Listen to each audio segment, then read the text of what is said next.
Hello everyone, am I clearly audible? Yes, ma'am.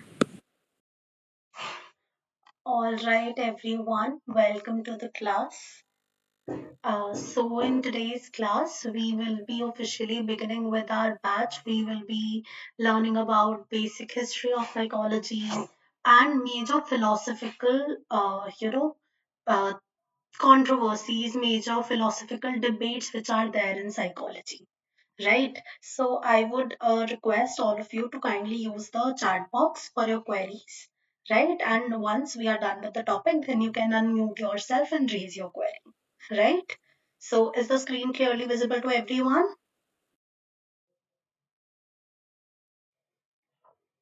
All right. Amazing. Let's just get it done with. So psychology is derived from two Greek words which are psyche and logos. All of you must have read about it, right? Since the very beginning of your, psychology career, right? So a lot of time in exams, you will be asked like, what do you understand by the term psyche, right? So when I convert the literal meaning of it, then it converts to soul. Right. But a lot of time we know that today we do not just refer to psychology as science of soul or study of soul, etc. We understand it in a broader perspective, right? It has moved from being just a science of soul, wherein there were a lot of pseudo methodology which were being used like definition, etc. But today we know that it has blossomed so much, it has groomed itself so much, and today we understand it better as what? What do we understand by psychology? Anyone? Today, what is psychology if I ask you? Study of human mind and behavior. Okay. Who else?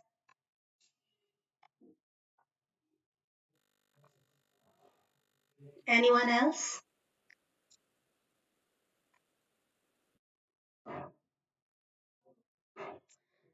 Look, a lot of time you will see people using mind, brain, behavior, etc. Right? Mind is also something which is intangible, right? So we like to stick to mental processes, right? Mental process such as our cognition, such as emotions, motivation, perception, etc. Right? And human behavior. Correct. So a lot of time you will be asked the literal meaning of psychology. So the literal meaning is psyche means soul, logos mean study of. So literal meaning is study of soul or discourse of soul, right? But now we understand it better as study of mental processes and behavior. ठीक है? Make sense?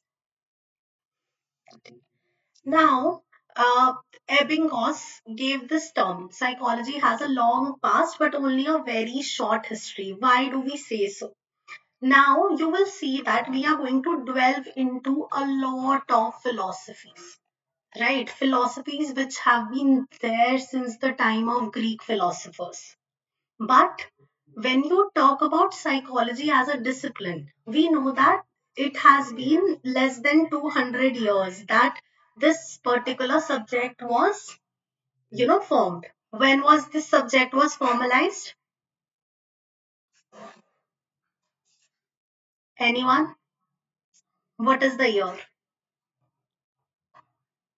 First psychology laboratory कब form हुई थी? 1879. 1879, right? Which is not, long back.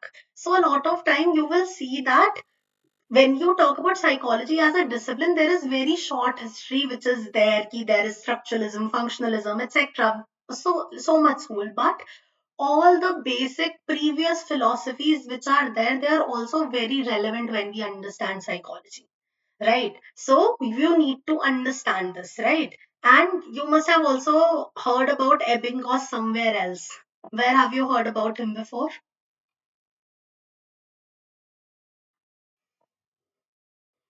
Ebbinghaus. Anyone? Ma'am, can you repeat the question, please? I'm saying that Ebbinghaus gave this quote, right, that we reflected upon. But have you heard about Ebbinghaus? Yes, we have heard about. Yes, ma'am, the Good. memory. Ma'am, Yes, Anushka. the Ebbinghaus illusion, Okay, the okay. optical illusion. Mm-hmm. Where else? Ma'am, in memory. Forgetting, I believe. Yes, we have read about Ebbinghaus has done some key work when we talk about the forgetting curve, right? So he has done some key work in memory also, which we are going to study later. And in today's class, our major focus will be upon the Western philosophies which are there.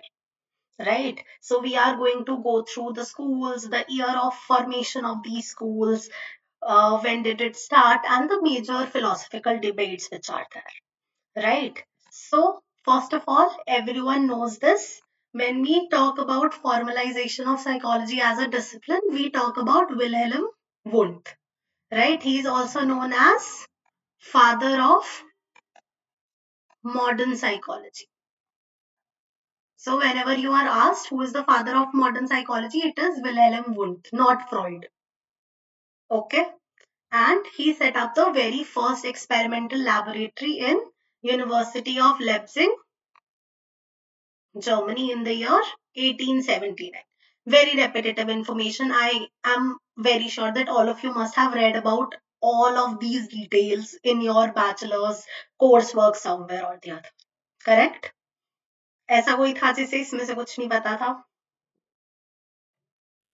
No, ma'am. पता था. ठीक है, good. So herein we are going to move towards the basic years. A lot of time आपको entrances में या CUET के exam में देखने को मिलेगा कि आपसे पूछा जाएगा कि कब कौन सा स्कूल आया, आप सीक्वेंस में लगाओ, राइट? ईयर्स पूछे जाते हैं etcetera. So whatever the years which are written here, it does not reflect कि उस स्कूल का काम कब से शुरू हो गया था, राइट? इट एक्चुअली रिफ्लेक्ट्स कि एपीए ने इनको स्कूल की तरह कब रिकॉग्नाइज किया था. ठीक है? So, when we talk about structuralism and functionalism, actually what happened, structuralism as a school was founded by E.B. Ticknor, and APA accepted this particular school only after functionalism was established, right? So, structuralism was founded in 1896 as well as functionalism. ठीक है, तो दोनों school का founding year same ही है. Now again I am repeating, founding year does not mean कि काम इस साल में शुरू हुआ. Founding year mean APA recognized this as a separate school. ठीक है. Now what do we understand by school? Now, for example, you will see a lot of people. Some people believe कि brain exists, mind does not exist. Some people will exist that it is all an illusion. Only mind exists. There is no brain. There is no tangibility. So whenever we talk about school, school actually means that there are set of some philosophers, right? Some academicians or some educators who have a certain viewpoint, right? You will see later जब हम particular school के बारे में पढ़ेंगे तो functionalism में बहुत सारे साइकोलॉजिस्ट हैं, ठीक है, Harvey car etcetera. You will see that उनके व्यू पॉइंट कुछ अलग है, बट जो मेजर सेट ऑफ स्कूल है उसमें सेम मानते हैं. मतलब स्ट्रक्चरलिज्म में people were more interested to study structure of mind, right? So this was the major key point, major key role. इसलिए हम उन सबको स्ट्रक्चरलिस्ट मानते हैं. कुछ लोगों को जो ज्यादातर माइंड का फंक्शन ढूंढना चाहते थे या माइंड के फंक्शन के बारे में बात की, तो हम उनको एक जगह प्लेस कर देते हैं. जिन लोगों ने अनकॉन्शियस की बात की उनको एक जगह प्लेस कर देते हैं. जिन लोग ने सेट ऑफ फ्रेगमेंट्स को एक साथ होलिस्टिक वे में देखने की बात की उन्हें एक जगह प्लेस कर देते हैं. So are you able to understand कि हम स्कूल्स किस बेसिस पे डिवाइड करते हैं? How do we understand a particular theory or a particular philosophy? A lot of time you will see कि अभी feminist movement चल रहा है, अभी क्या बोलते हैं ह्यूमन जस्टिस प्रिवेल कर रही है, एडवोकेसी चल रही है etcetera. Why? Because there is a major viewpoint which is being advocated by a lot of people. ठीक है, so we create a particular school. Is it understandable to everyone? ठीक है. So first of all, as we said, structuralism and functionalism both were founded in 1896. Who was the founder of structuralism? You can type in or you can unmute yourself also. Jaldi se. Wound and Titchener. Wound had the basic idea and Titchener formalized it. Okay. Anyone else? Tickner. Well done. So what happened was the school which was founded by Wundt is known as voluntarism, right? And it is not a school of psychology recognized by APA. So we do not place it here anywhere. ठीक है, तो ये won't ने दिया था, but ये कोई school recognised नहीं है. ठीक है, we will study about it in much more detail later. अभी ईयर के थ्रू देख लेते हैं. So whenever you are asked that who was the founder of structuralism, E.B. Titchener was the founder of structuralism. Now you will see school के जो भी heads हैं वो ज्यादा अमेरिकन हैं, क्योंकि जो भी लोग अमेरिका में या तो उस स्कूल के पर्सपेक्टिव को लेके आए या फिर जिन लोगों ने ज्यादातर उस स्कूल के बारे में अमेरिका में बात की, उन लोगों को ही एपीए ने फाउंडर बनाया. तो थोड़ा सा एपीए बायस्ड है इस मामले में. ठीक है. Now who was the founder of functionalism? Anyone? J.B. Watson. No, William James. ठीक है. JB Watson is the founder of behaviourism. ठीक है. William James is the founder of what do we say, school of functionalism. So school of functionalism का basic idea क्या है? That our mind has a adaptive function, right? So it keeps on evolving as we grow. ठीक है. And these people were more interested to study the functionalist idea. So William James took the basic survival of the fittest philosophy and made this particular school, and it has a lot of contribution to the evolutionary psychology, how our brain evolves, how our function, how we behave evolve, etc. Right. Then when we talk about psychoanalysis, who is the founder of the psychoanalytic or psychoanalytical school? Right. Freud, right? So Sigmund Freud is the founder. Now, Gestalt psychology. Who is the founder of Gestalt psychology? Art Kafka, Wolfgang Kohler, and भूल गया third. Wertheimer. Max Wertheimer. Very good. Right? So, Max Wertheimer was the first individual that we credit with the foundation of Gestalt psychology. But later on, he also had some people in his lab, which are Kurt Kafka, Wolfgang Kohler, etc. But ज्यादातर हम वर्थहाइमर को ही founder बोलते हैं. ठीक है. सो ये लोग इस स्कूल से एसोसिएटेड हैं, but founder is the worth Max Wertheimer only. ठीक है. तो अभी मैं रब कर रही हूँ, you should just know this. तो अभी यहाँ पे सिर्फ फाउंडर के नाम लिख रही हूँ. ठीक है. Now behaviourism school. What is the basic proponent of behaviouristic school? What does this school talk about? Some overt behavior. Overt behavior, right? And the school basically believes that we can learn, or we can relearn something again and again, right? So the school assumes a blank slate approach, कि जैसे बच्चा है वो ऐसे पैदा होता है मिट्टी की तरह, and you can frame them into anything and everyone. ठीक है. So J.B. Watson is the founder of behaviorist school.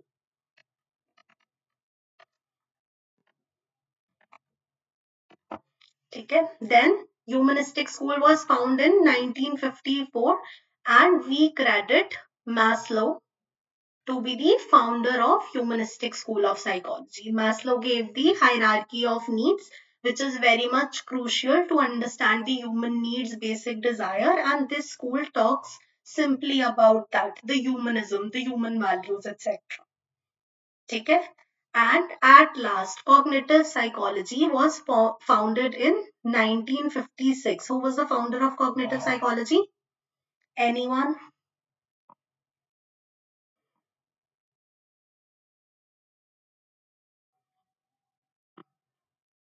Aaron Beck. Okay, anyone else would like to try?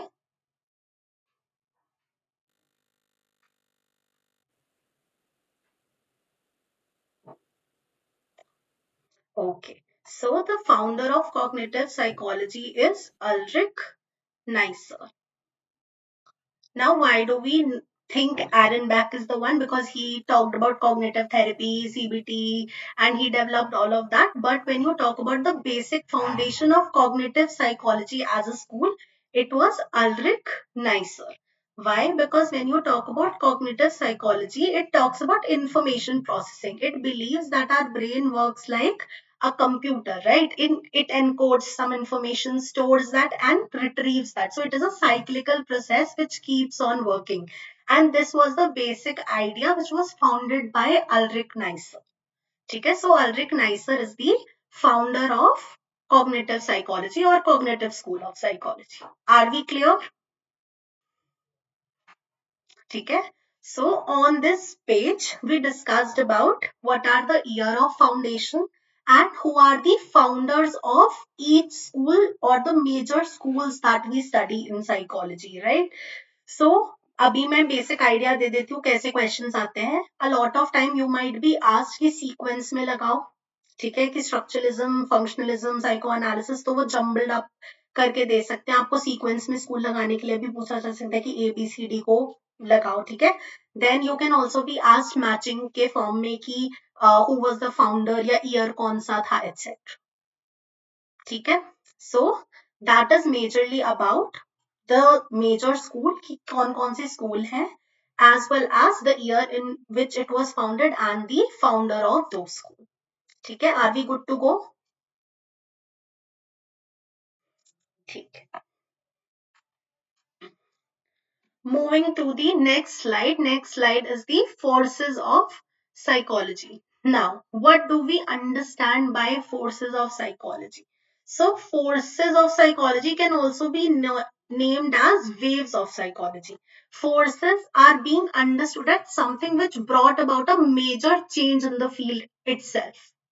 ठीक है, जैसे कोई फील्ड है जो एस्टैब्लिश हो चुकी है. The field of psychology got established with the formation of structuralism and functionalism. Now we are going to read about what were the major forces which brought a major switch or a major change to the thinking of school altogether. ठीक है. So there are 5 forces of school. Direct questions आते हैं कि what is the third force, what is the fifth force etcetera.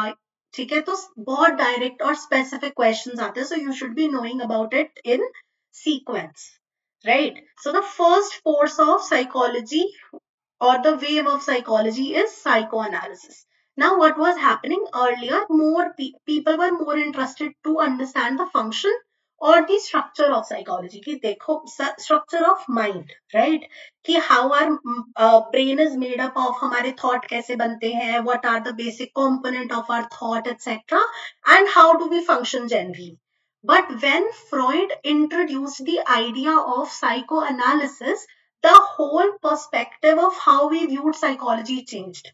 People thought that psychology is just going to be how our mind works, how our mind looks like, right? But when we talked about psychoanalysis, it gave a whole different perspective to what all we can learn. The unconscious motives, the collective unconsciousness. There are, certain neurotic needs, anxiety, neurotic anxiety, etc. So that was the first force of psychology. ठीक है, अगर तुम basic idea समझ जाओगे तो तुम्हें ये road नहीं करना पड़ेगा. You will be able to remember कि अच्छा पहला चेंज कब आया था मेजर. ठीक है, so the first change was the first force was psychoanalysis. ठीक है, then comes second force. Now what happened? Earlier psychoanalysis 1900 में बहुत चला, बहुत ज्यादा लोगों ने पढ़ा. फ्रॉइड एक्चुअली 1890 से ही बहुत ज्यादा एक्टिव थे. ठीक है, but later on क्या हुआ? People got tired of it. People were like, we cannot actually see it, we cannot actually verify कि whatsoever we are assuming, whatsoever unconscious motives that we are talking about, is it true, is it not true? So people were now more focused upon कि let's talk about tangibility, right? Let's talk about something which is overt, something which is observable at least. ठीक है, जिसको हम verify कर पाए, testify कर पाए, something which is empirical in nature, something which is evidence based, right? So the second force was behaviourism, ठीक है। देन केम थर्ड स्कूल, हम सब ने okay, have you all read about little Albert's experiment? पढ़ा है सबने?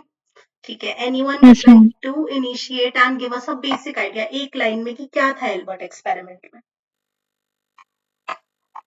जल्दी से। हाँ जी, आयुष बताइए।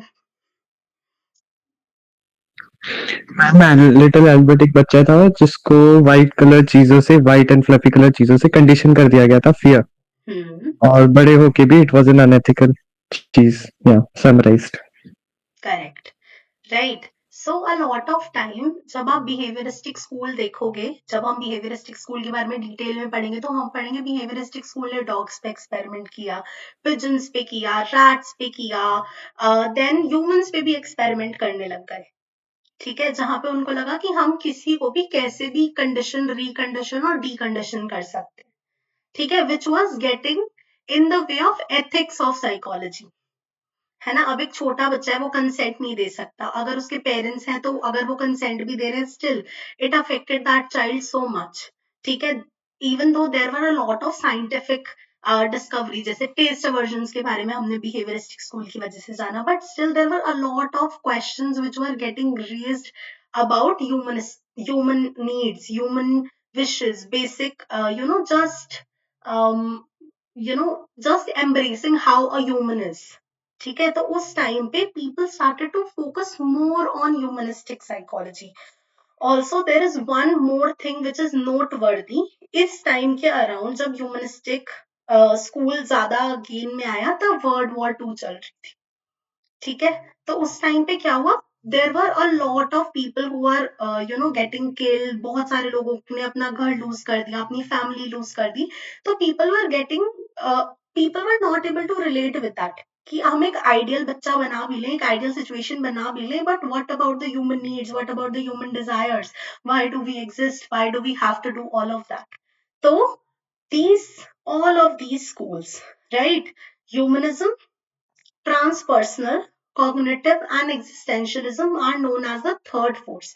अगर कोई एक पूछा जाए तो आप ह्यूमनिस्टिक बोलोगे, ठीक है, बट अगर ऑप्शंस में आए और सिलेक्ट कर, जैसे गेट में 3-4 ऑप्शंस भी कभी कभी मल्टीपल सिलेक्ट क्वेश्चंस आते हैं, तो आप सारे सिलेक्ट करोगे, ठीक है, understandable.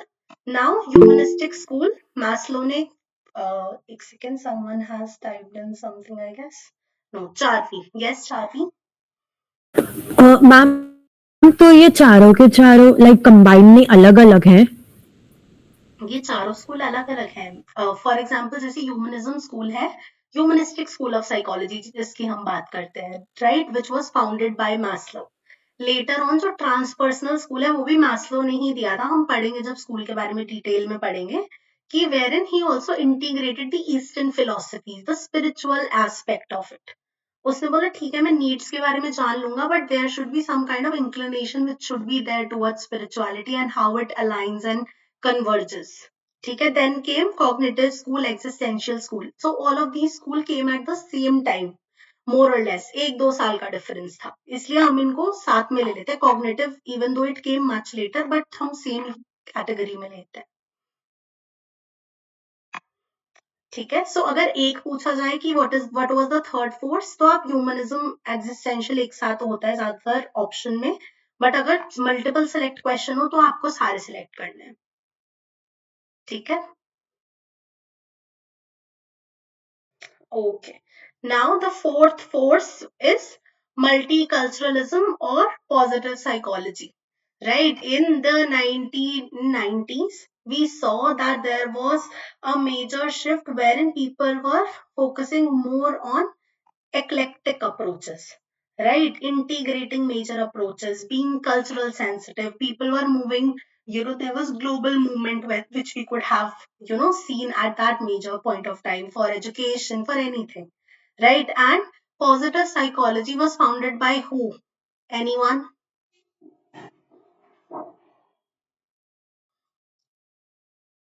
Who was the founder of positive psychology? Martin Seligman. Very good, gorgeous. ठीक है, so Martin Seligman formed this particular school of positive psychology क्योंकि everybody was like कि बहुत ज्यादा disease, disorder, negative aspect इन सब पे focus हो रहा है, ठीक है. So he said that there is a difference. ठीक है, एक होता है there was someone who was suffering from a disorder and they got better. ठीक है, बट यहाँ से भी there is a long way which is there to go which will lead to flourishment.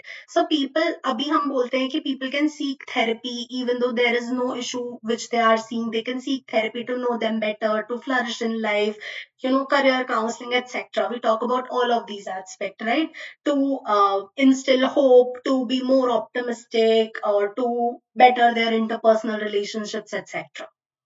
ठीक है, so this was the fourth force of psychology, and currently the fifth force of psychology that we are experiencing is human advocacy and social justice. Now people are talking more in regard to what are the social issues faced by the person, how to go about it, ठीक है, talk for people, inclusiveness, mental and social inclusion of the ostracized people, etc. ठीक है, advocating for mental health, etc. ठीक है, so you should know it by heart कि what are the schools, era foundation, founders, and what are the various forces of psychology which are there. There are 5 forces: psychoanalysis, behaviorism, humanism, multiculturalism or positive psychology, and at last human advocacy and social justice. नहीं, चारवी year नहीं पूछते हैं.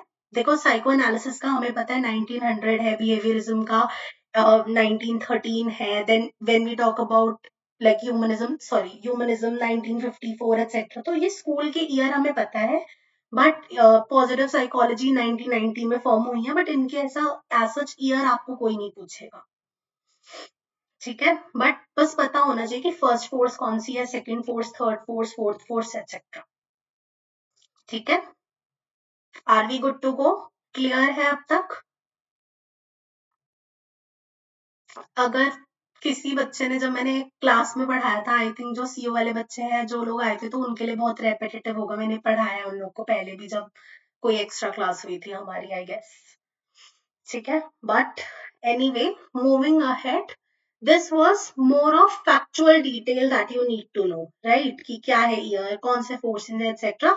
Now we are jumping right into the Western philosophies which are there. We will be now studying about the major philosophical debates in psychology that you should be knowing, and it is very important to understand कि क्या क्या forces हैं, जैसे monism, dualism, etcetera. हम सबके बारे में पढ़ेंगे डिटेल में.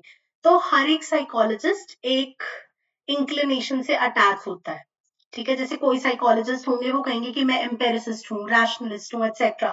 लेटर ऑन जब मैं आपको पढ़ाऊंगी तो मैं सीधा बस आपको ये बताऊंगी कि देखो, जो सोक्रेटिस थे वो रैशनलिस्ट थे और डुअलिस्ट थे. So you should be knowing about these words very clearly कि रैशनलिज्म का मतलब क्या होता है और डुअलिज्म का मतलब क्या होता है, सो दैट आप कंफ्यूज ना हो बार बार. ठीक है, good to go?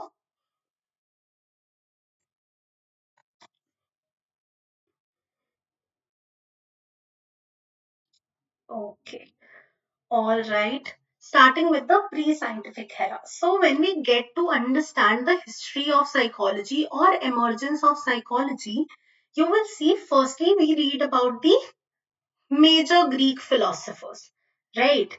So earlier the Greek philosophers were more interested to understand about metaphysics, right? How the word is, what is the word made of, what is the ultimate reality, why do we exist, why do we live, etc. ठीक है, so that was the basic question with which the Greek philosophers started. ठीक है, तो Greek philosopher में हम Hippocrates, Socrates, Aristotle, प्लेटो सबके बारे में पढ़ते हैं. ठीक है, but this is the main की फिलोसफी और मेन की question which was being asked earlier. ठीक है, so earlier they suggested कि देखो there are two major phenomena that we talk about. ठीक है, एक होता है phenomena. ठीक है, which is the apparent reality, how reality seems to us. For example, whenever it rains, there is a reflection of sunlight through the droplet and we experience rainbow. It is what? It is a phenomena. ठीक है, the true reality is कि drop है, drop से sunlight pass हो रही है and rainbow बन रहा है. So this is the true reality. Actual क्या है? And this is what is being experienced by the individual. So Greeks said that there is a huge difference between what is true and what is apparent to us, what is experienced by us. ठीक है, so what is true is known as noumenon. For example, we will understand it with the help of this. When you look at this, the person who is standing at this side, they are seeing there are only 3 logs. This is their phenomena, their apparent reality, can we say that? And similarly, for the person who is standing on this side of the logs, they are able to see that there are 4 logs. So this is their phenomena. Okay, their apparent reality. But when you look as a third observer, a third party, you are able to see that this is an optical illusion. So neither this person is wrong, neither this person is wrong. ठीक है, दोनों ही correct हैं अपनी अपनी जगह according to the phenomena, according to the apparent reality which is experienced by them. But the actual noumenon is different. So this was the basic philosophy with which the Greeks started. Later on जब हम दूसरी philosophies पढ़ेंगे, आप पढ़ोगे, ठीक है, हम बाद में पैराडाइम ऑफ रिसर्चेस भी पढ़ेंगे, जहां पे कुछ लोग बोलते हैं कि जो हमने डिस्कवर कर लिया वो 100% ट्रू है, कुछ बोलेंगे नहीं 95% ट्रू है, etcetera. So the basic understanding और द सबसे basic philosophy is to understand that there are true reality, two realities, right? One is true reality which is known as noumenon and there is an apparent reality which is known as phenomenon. ठीक है, समझ आया? अगर कहीं query है so please let me know.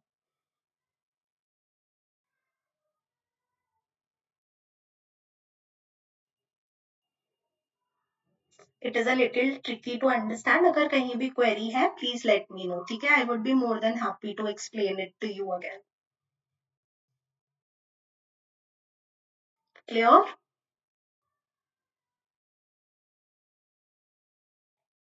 ठीक है. All right. हाँ जी. Ma'am, ma'am, can you shift back to the previous slide, please? Yes.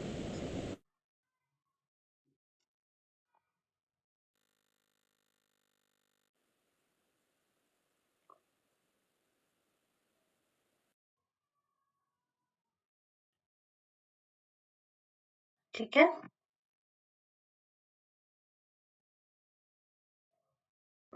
हाँ जी, Ayush is also raising his hand. हाँ जी, आयुष बताओ. मैम मेरा ये डाउट था till which extent we can say any research और एनीथिंग इज फिनोमेना और noumenon, क्योंकि कहीं ना कहीं if you even if you are researching at anything right, that is also a biased decision and we are prone to decide what we have already hypothesized. Correct. तो ma'am उसमें there shall be an element of phenomenon also, right? Correct. Very correct. हाँ. So the whole reality we are trying to find the noumenon. So how are we differentiating between the two? मेरा ये doubt है through research. Okay.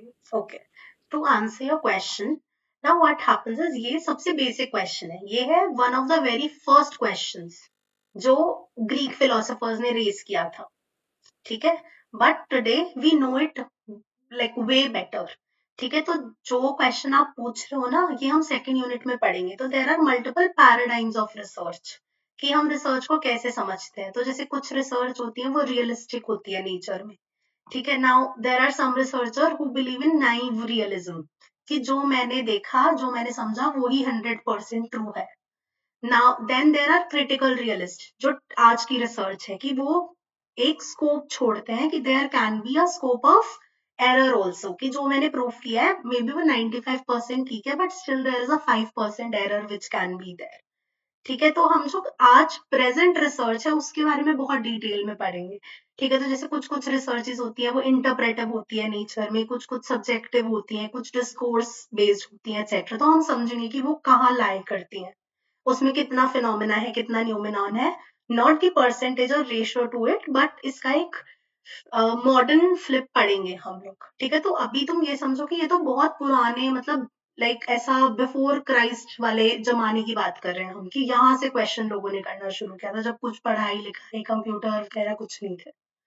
तो ये वो question है, इन्होंने बस ये कहा था कि देखो दो चीजें होती हैं, बट अब तो हम multi dimension, like multiple universes और लाइक ऑल्टरनेट पैरेलल यूनिवर्स, पता नहीं किस किस चीजों की बात करते हैं। ठीक है, तो क्या पता एक ट्रू रियलिटी है भी नहीं, there can be multiple realities. ठीक है, तो अब तो बहुत एडवांस हो चुकी है चीजें, बट ये one of the very first basic philosophy है जो उन्होंने सजेस्ट करी थी। ठीक है,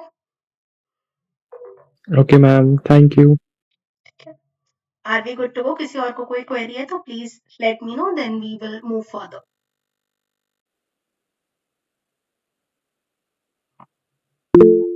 हाँ जी चार्वी बताओ।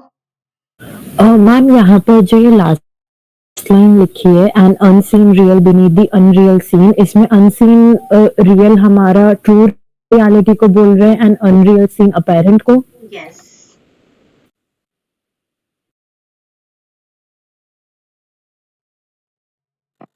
Because okay why are we saying it, मतलब जो वर्ड है वो थोड़े ट्विस्टेड है। जैसे ये जो ट्रू रियलिटी है कि ये ऑप्टिकल इल्यूजन है, वो क्या है, अनसीन रियल, कि किसी ने देखा ही नहीं है कि क्या है एक्चुअल में सच, अनदेखा। ठीक है, and unreal scene is something which has been seen by people but it is not real. तो इतनी टर्मिनोलॉजी में मत जाओ, इतना मतलब कॉम्प्लेक्स क्वेश्चन आएगा भी नहीं, बस इतना समझ लो कि there is a true reality जिसको हम न्यूमेनॉन बोलते हैं, एंड एपरेंट रियलिटी है जिसको हम फिनोमेनन बोलते हैं, बस। ठीक है, ठीक है चार्वी। हाँ जी मैम। ठीक है, चलो okay. So now we are going to go through the major philosophies which are there in psychology.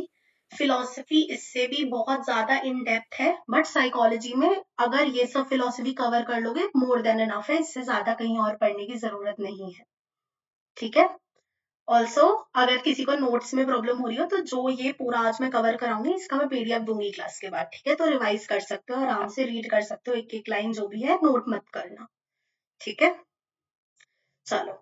So the first contradiction, the first debate that we are going to talk about is empiricism versus rationalism. ठीक है, now this philosophy or this philosophical debate is more in regard to the knowledge acquisition. ठीक है, कि हम कोई भी knowledge को कैसे अक्वायर करते हैं, कैसे समझते हैं, how is that knowledge based on. ठीक है, what is that knowledge based on. ठीक है, so there are one set of philosopher who believe in empiricism and they are known as empiricist. ठीक है, so E for empiricism and E for experience. ठीक है, तो जो लोग, for example, if there is someone who will believe in something once they see it, they are going to be known as empiricist. मतलब वो लोग evidence पे focus करते हैं। अभी हमने बहुत सारे स्कूल्स के नाम पढ़े थे, कौन सा ऐसा स्कूल था जो एविडेंस पे, एक्सपीरियंस पे, जो चीज को हम एक्सपीरियंस कर सकते हैं उन्हीं पे विश्वास कर रहा था, कौन सा स्कूल था ऐसा, जल्दी से बताओ। Behaviourism, very good. So will it be correct to say कि सारे बिहेवियरिस्ट एम्पिरिसिस्ट होंगे?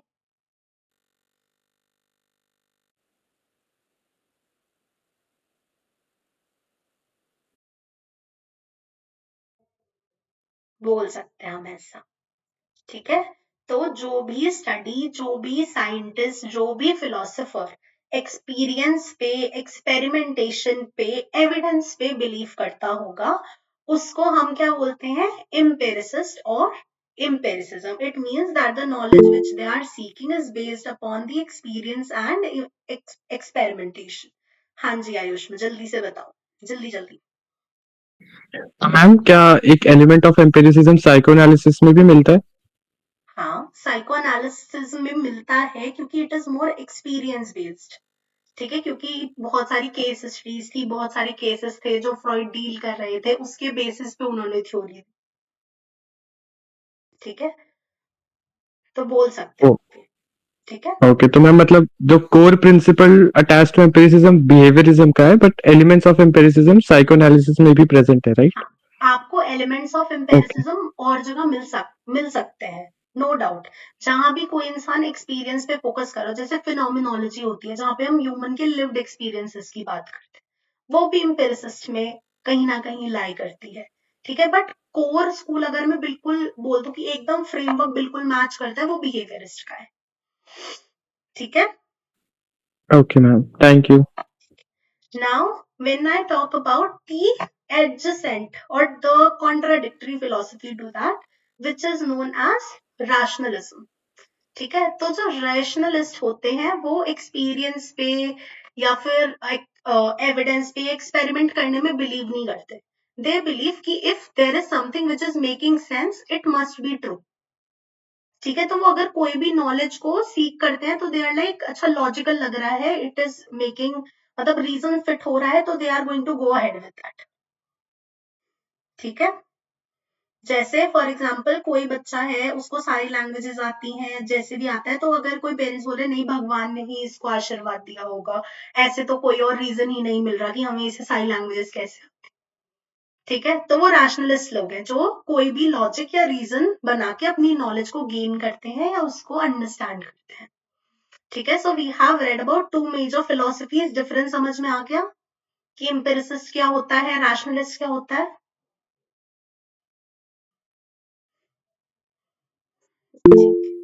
हाँ जी प्राची. हमें रेशनलिज्म समझ नहीं आया, वो एग्जांपल भी समझ में नहीं आया. Rationalism, right.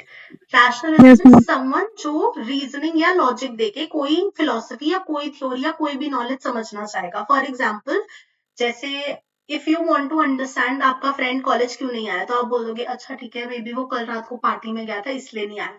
तो तुम अगर कॉल करके अपने फ्रेंड से पूछ रहे हो कि अरे क्यों नहीं आया, क्या हो गया, इट इज एम्पिरिसिस्ट. कि आप एक्सपीरियंस पे एक्सपेरिमेंट पे आपने एक्चुअली एक्सपीरियंस किया कि अच्छा ऐसा हुआ. ठीक है, बट रैशनलिस्ट इज समवन जो खुद का लॉजिक लगा के खुद का रीजनिंग दे के भी किसी नॉलेज को एक्सप्लेन कर सकता है, अगर एक क्रूड लैंग्वेज में अगर मैं समझाऊं तो. समझ में आया. ठीक है, तो एम्पिरिसिस्ट विल बी समवन जो पूरा प्रॉपर एक्सपेरिमेंट करेगा, पूरा एक्सपीरियंस करेगा.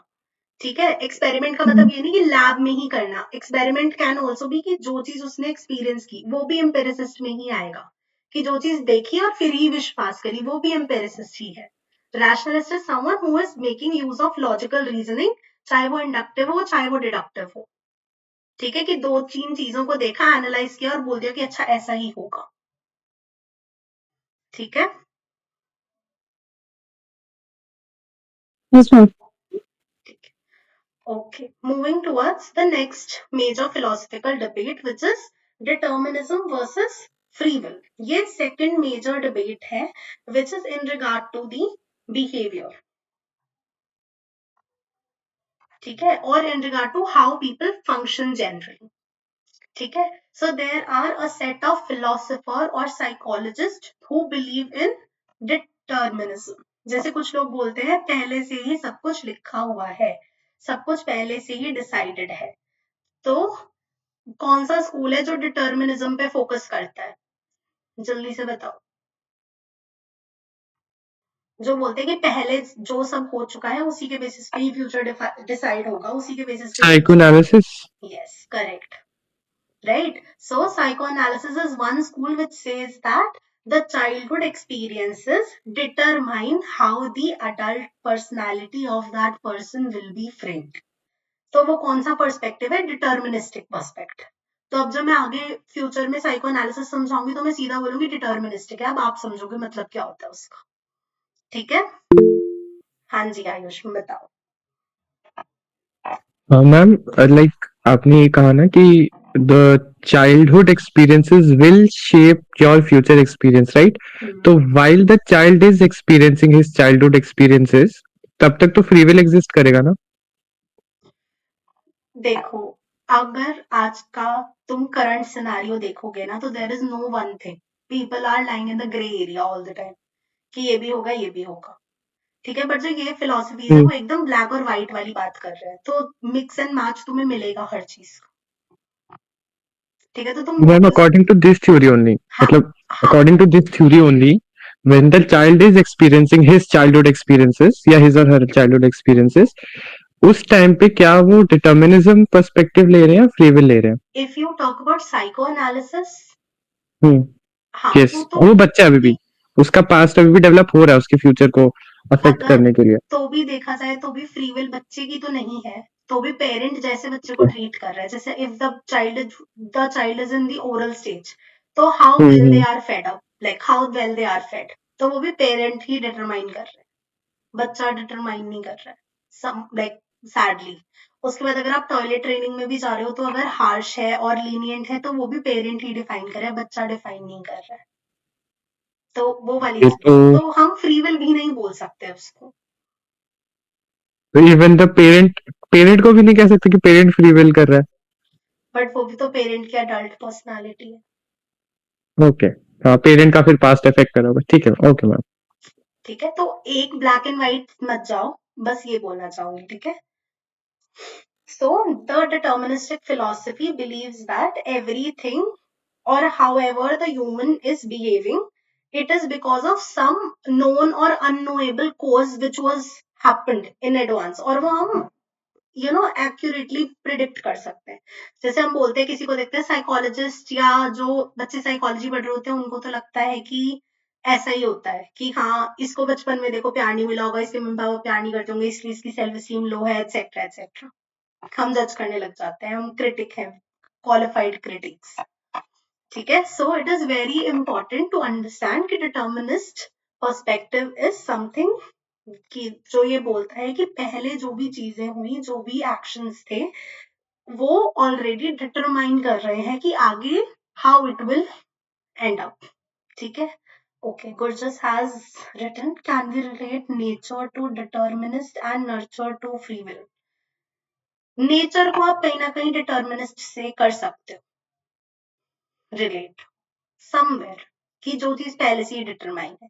जैसे कुछ लोग कुंडली में बिलीव रखते हैं कि तो जैसे आपकी कुंडली है, जैसे आपका बर्थ चार्ट है, वो डिटरमाइन करता है कि आप कैसे रहोगे, तो वो भी एक डिटर्मिनिस्टिक पर्सपेक्टिव है। ठीक है, which can be predicted also. ठीक है, moving ahead to free will. ठीक है, तो free will is that the individual is freely choosing whatsoever is happening। तो ऐसा कुछ लोग बिलीव करते हैं कि मैं चूज करता हूँ, I decide what to do, I decide how I act from now onwards etcetera. ठीक है, इसके बाद नेचर एंड नर्चर भी I would like to talk about a little, even though वो पीपीटीज में ऐड नहीं है, बट ठीक है, nature is something which is already predetermined, आपका जेनेटिक मेकअप जैसे आप हो। Nurture is how you are grown. ठीक है, तो ये बहुत ही सिमिलर है इन अ वे। ठीक है, but nurture is how you are treated and how it is shaping your experiences. तो nurture is more experiential in nature and nature is more of pre determine और हेरिडिटरी इन नेचर। ठीक है, अभी तक जो भी हमने पढ़ा क्लियर है? किसी को कहीं भी क्वेरी है अब तक तो please let me no. Clear? हाँ जी, गुरजस बताओ।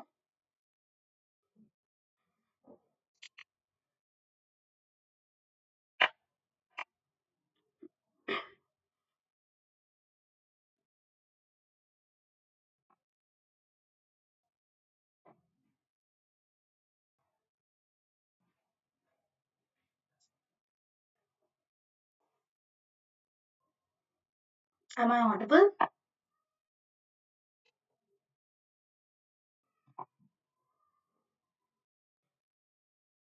अच्छा, नहीं गुरजस, नेचर और नर्चर प्री साइंटिफिक डिबेट नहीं है। और इवन कोई भी जो हम डिबेट की बात करें वो आज भी प्रेवलेंट है। आज भी आपको दिखेगा कि कुछ लोग डिटर्मिनिज्म में बिलीव करते हैं, कुछ लोग फ्री विल में बिलीव करते हैं, कुछ लोग एक्सपेरिमेंट पे काम करते हैं, कुछ लोग रीजनिंग पे काम करते हैं। तो ये जो भी डिबेट्स है वो ऐसा नहीं है कि वो प्री साइंटिफिक एरा में ही करते थे, शुरुआत तब से हुई। बट हाँ, अभी भी ये डिबेट्स प्रिवेल कर रहे हैं। हाँ जी चार्ली। मैम ये नेचर नर्चर आप एक बार और समझा देंगे? Nature is something which is predetermined, something is pre-decided. For example, when you were born, आपका जो genetic makeup था वो already pre-decided था. तो the way you look right now, ठीक है, for example आपके hair का color, eye का color, skin complexion, ठीक है, height etc. वो pre-determined है. ठीक है, वो nature है, something which is already there. ठीक है, hereditary in nature. ठीक है, but nurture is something which can be molded, something which can be changed. For example, अगर आप अपनी हेल्थ का ध्यान रखो तो आप अपना वेट मैनेज कर सकते हो एक्सेप्ट. ठीक है, there can be some hereditary aspect which can be related to it. So nature is something which is predetermined, something which is hereditary in nature, and nurture is something that you can evolve later. For example, जब आप पैदा हुए थे, may be आपको okay, let me frame a better example. For example, if there was a child, ठीक है, when they were born with some kind of maybe they were born with low immunity. ठीक है, उनकी immunity low थी, may be उनके parents की भी immunity low थी, या they had certain disorder whatsoever. ठीक है, but when they were grown, तो हमने उनको जैसी मेडिकेशन दिया, जैसा एनवायरमेंट दिया, उस हिसाब से. फॉर एग्जाम्पल हम बोलते हैं जो IQ है वो नेचर बेस्ड है. ठीक है, जैसा आपका जेनेटिक मेकअप है उसके बेसिस पे आपका बेसिक IQ सेट होता है. But today we say that it can also be enhanced with the help of mental training. तो जो मेंटल ट्रेनिंग है वो एक पार्ट ऑफ नर्चर है, कि हमने आपको कैसे बड़ा किया. तो जो बच्चा जब पैदा होता है तो जिस भी ट्रेड्स के साथ वो बॉर्न हो रहा है वो नेचर है, but how we are nurturing that child, अब पेरेंट्स उसको कैसे ट्रीट कर रहे हैं, उसको सोसाइटी कैसे ट्रीट कर रही है, that is a part of nurture. ठीक है, हाँ जी, भी बताओ. तो मैम गुरजस ने जो अभी ये क्वेश्चन पूछा था कि नेचर को डिटर्मिनिस्टिक से एंड नर्चर को फ्री विल से नहीं कर, मतलब आपने फिर बोला कि नहीं कर सकते हैं, मतलब नेचर को थोड़ा बहुत डिटर्मिनिस्टिक से. I said nature can be very much related to determinism, but जरूरी नहीं है कि हम उसके जो कॉज है उसको प्रिडिक्ट कर पाएंगे ऑलवेज. इसलिए I said कि फुली सेम नहीं है, बट हाँ you can relate it somewhere. Okay ma'am. ठीक है, क्लियर. ठीक है, so now we are going to take a 10-minute break and then we will continue with our next philosophy which is there. फिर हम monism, dualism etc. के बारे में पढ़ेंगे and then we'll move on to the Greek philosophers. ठीक है, so everyone please take a 10-minute break and then we will meet again.